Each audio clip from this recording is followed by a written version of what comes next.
Switch to Farmers and you could save an average of $437 on your home insurance.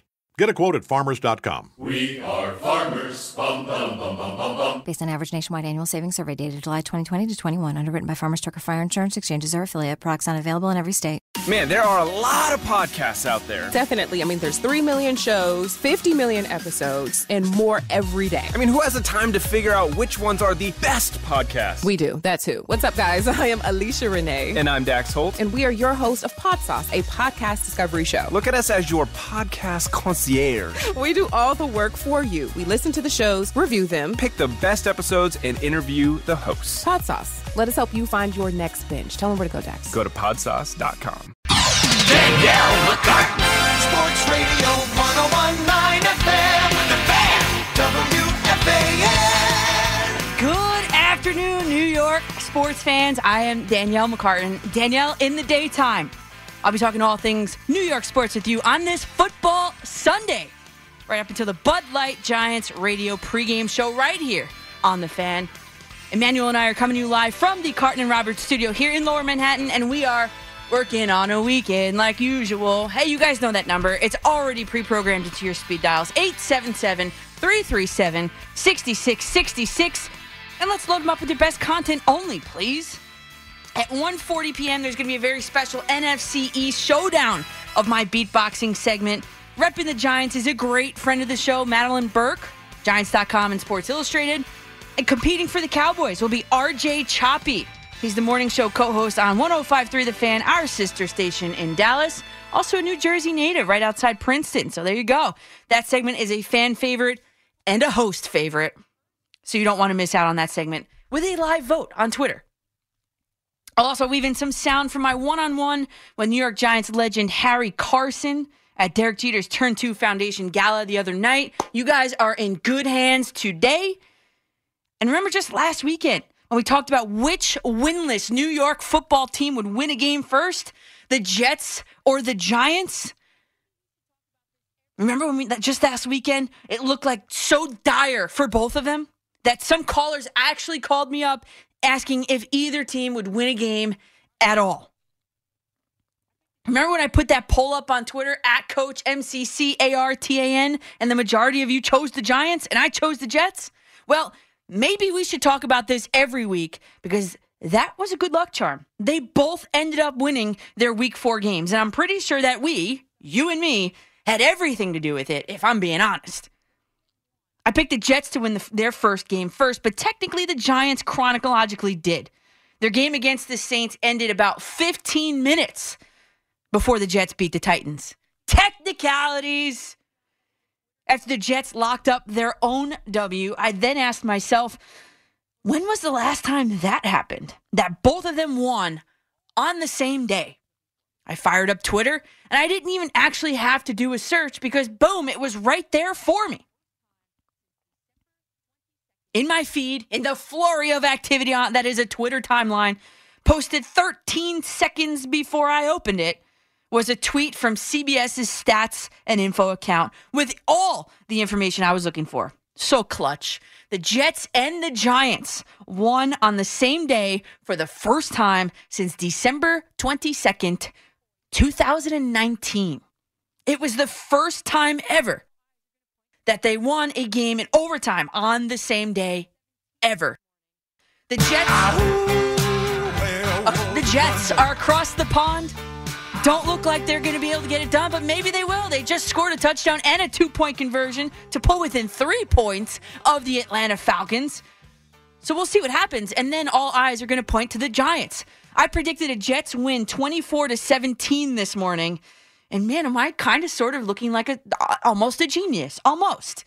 I thought that the Jets had a chance with Calvin Ridley out.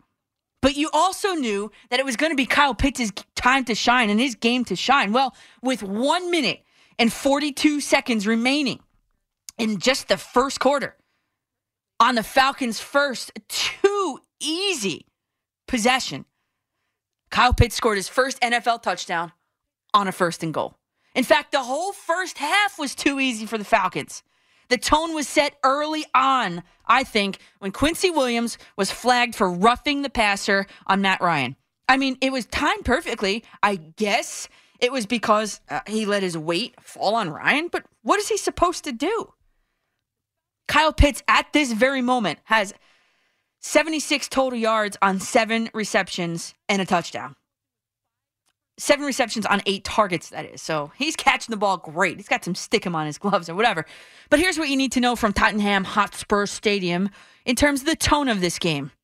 At the conclusion of the first quarter, the Falcons had 2 scoring drives on the board, and the Jets had 2 3-and-outs. At halftime, Zach Wilson was 5 for 13 with 42 yards and an interception. Wilson was slow in making decisions. His timing was horrible, and his throws were wildly inaccurate. Short-arming passes, hopping, skipping right in front of the wide receivers, throwing behind the wide receivers, overthrowing footballs, and some were just flat out not close and missed, including one in the end zone. At halftime, Atlanta scored on 4 of their 5 possessions.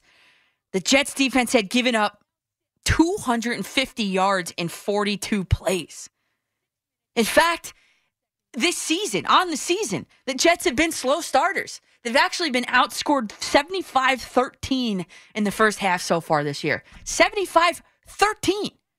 And after all of this, the Jets now sit, I'm looking at the TV in the studio, down by 3 points with 6 minutes and 49 seconds left in the game. They still actually have a chance. They had, and it was all set up by the momentum that they had coming out of the first half. They received the kickoff. Tevin Coleman took the ball 65 yards down to the Falcons' 29-yard line. Talk about an express delivery to the red zone. The Jets actually scored a touchdown there, and they needed to. And then Amendola boinked the extra point off the left upright as I was coming down the street here, ready to park. And this Jets defense has not been good. But even still, the team did have a chance, and still technically does have a chance to win this game. They forced a fumble on the 10th play of a Falcons drive in the third quarter. Then the Jets ran 3 plays for a net total of -1 yard. And you're like, okay, pack it in. Here we go. But then again, you guys know, everybody knows. I mean, all we have to do is point to that Super Bowl. The Falcons are known to choke. So we'll see. And Matt Ryan just had a huge completion to Kyle Pitts. Now he's got 115 yards on 8 receptions and 9 targets. Kyle Pitts is playing like the best player in that draft. He was the best player on my draft board, and he's certainly playing like it today when he's allowed to. And this is his breakout game. Pitts was selected 4th overall in this in the draft. But as of right now, it's 20-17. Falcons over the Jets with 6 minutes, or no, 5. This is a little delayed here, with 5 minutes and 27 seconds remaining. 2nd and 12 for the Falcons, and they are driving. I will keep, if you guys give me both your ears and maybe your eyes on the game, I got you covered. And by the way, I made a bet this morning. Denzel Mims, anytime touchdown scorer. This was on the BetMGM app because I link it to my MLife rewards, Plus 1,200. That sounded too good to be true to me. So right before I made the bet, I checked the injury report. He looked like he was going to be a full go. Then he, a few hours later, was not listed on the inactives list. This is like 6:30 this morning I did this. Then it was just a matter of how many plays the Jets were going to run with him on the field and how many times the Jets were going to target him. And as I look right now, Denzel Mims has been targeted exactly 2 times. Twice.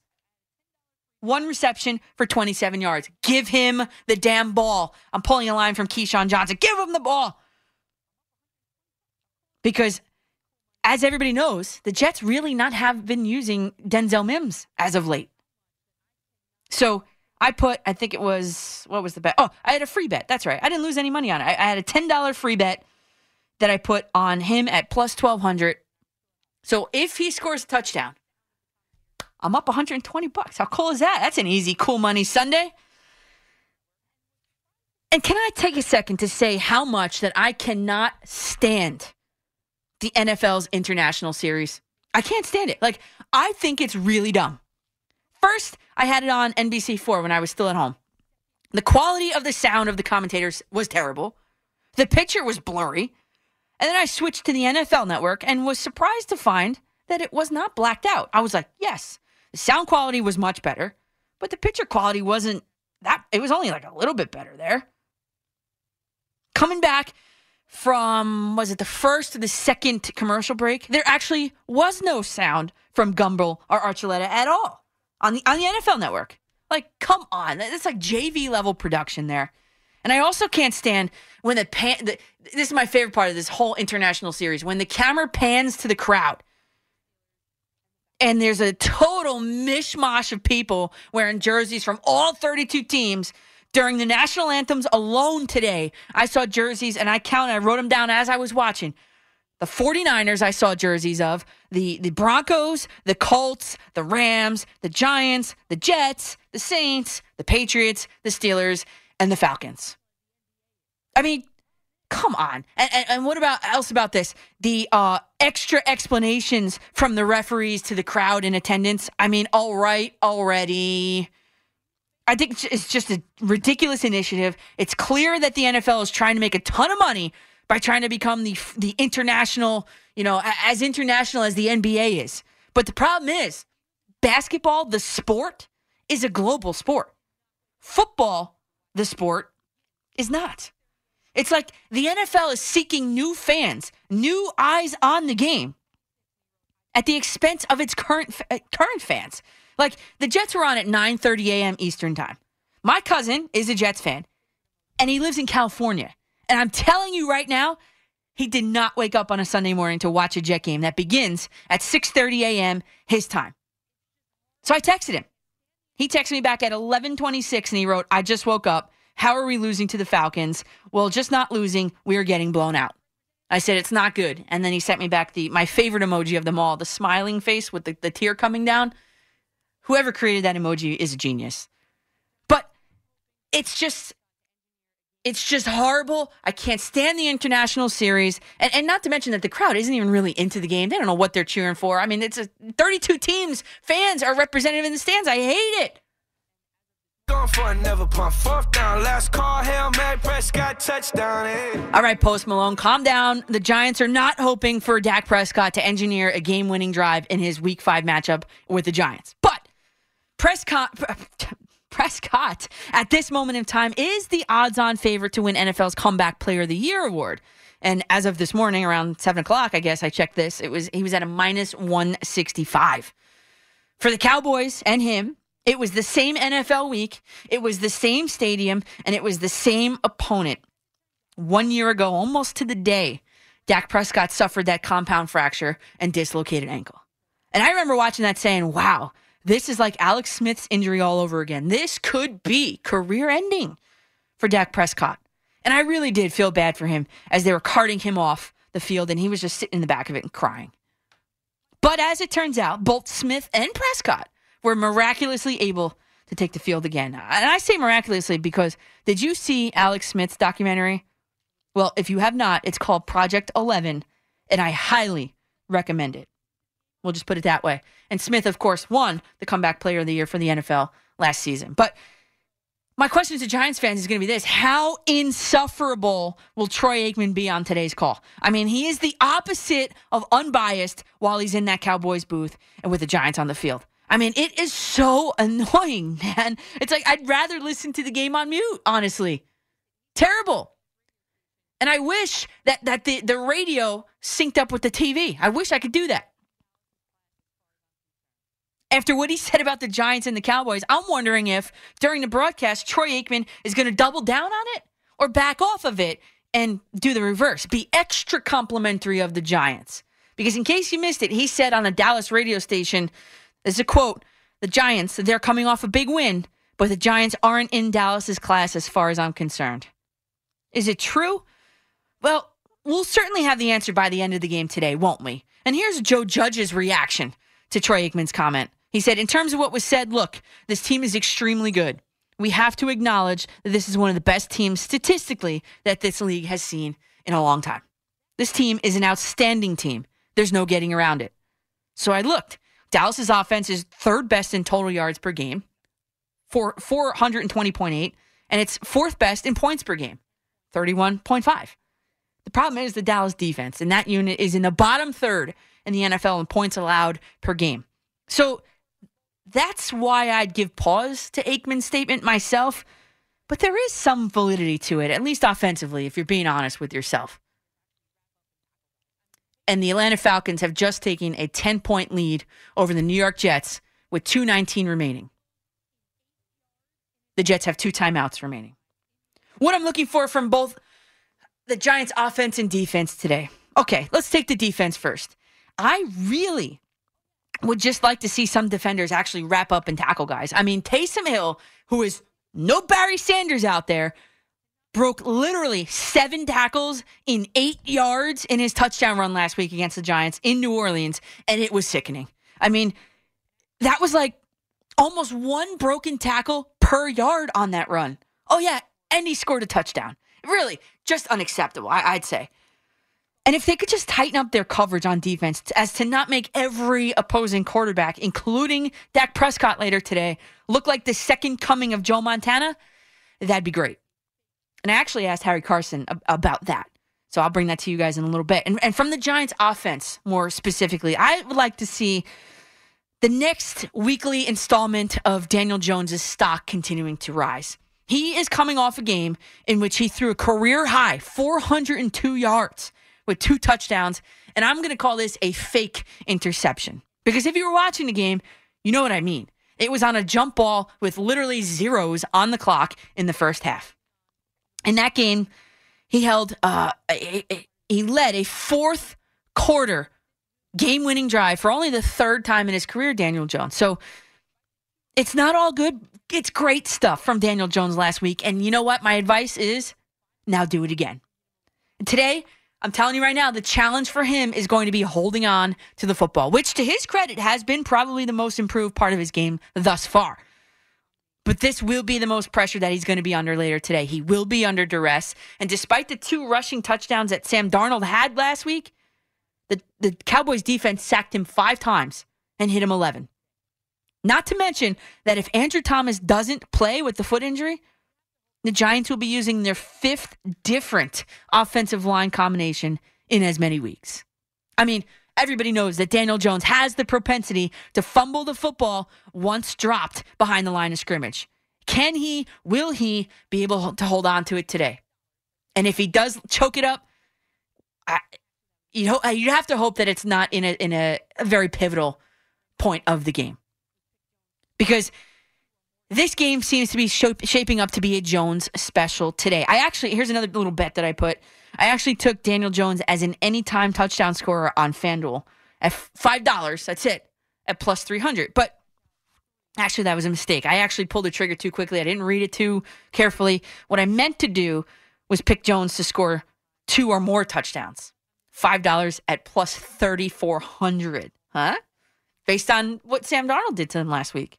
And I was going to cash out the first mistake one, but you know what? I was also going to cash out 3. I only wanted 1 Bucs Super Bowl picks before the season started. I did 3 by accident. I meant to hit 1, and it went 3 times. And I decided, you know what? I'm just going to leave them. It was meant to be. And you know what? They won the Super Bowl, and that was the most money I ever won in my whole entire life. So I'm keeping the Daniel Jones bets. It's $10. I'm a big number 8 fan today, by the way. Needless to say, let's go number 8 on the Giants. Oh, and don't forget, of course, that it is Jason Garrett's homecoming party in Dallas. Do you think he'll open the playbook all the way up down there just to prove that he's not a vanilla play caller? Daniel Jones and me can only hope. Hi, I'm John Favreau, host of Crooked Media's new weekly series, Offline with John Favreau. If you feel like the internet is breaking our brains, but you still can't put the phone down, this show might help. Each week, I'll be talking to people like Monica Lewinsky, Megan Rapinoe, Peter Hamby, and DeRay McKesson about all the ways our extremely online existence is shaping politics, media, entertainment, sports, business, and more. New episodes of Offline with Jon Favreau drop every Sunday on the Pod Save America feed. Listen on Odyssey or wherever you get your podcasts. Bundle your home and auto with Farmers and you could save up to 20%. 1 + 1 = 20. It's bundle math. Get a quote at farmers.com. We are farmers. Bum, bum, bum, bum, bum, bum. Not available in every state. Only available with select Farmers branded policies subject to terms and conditions underwritten by Farmers Trucker Fire Insurance Exchanges or affiliate. From C13 Features, a new kind of listening experience. He's back! Help me! Get out of there. It's here. No, don't let them in. You can experience Treat, a podcast movie starring Kiernan Shipka, for free on Odyssey, Apple Podcasts, Spotify, and wherever you listen to your podcasts. Grab some popcorn and enjoy the show.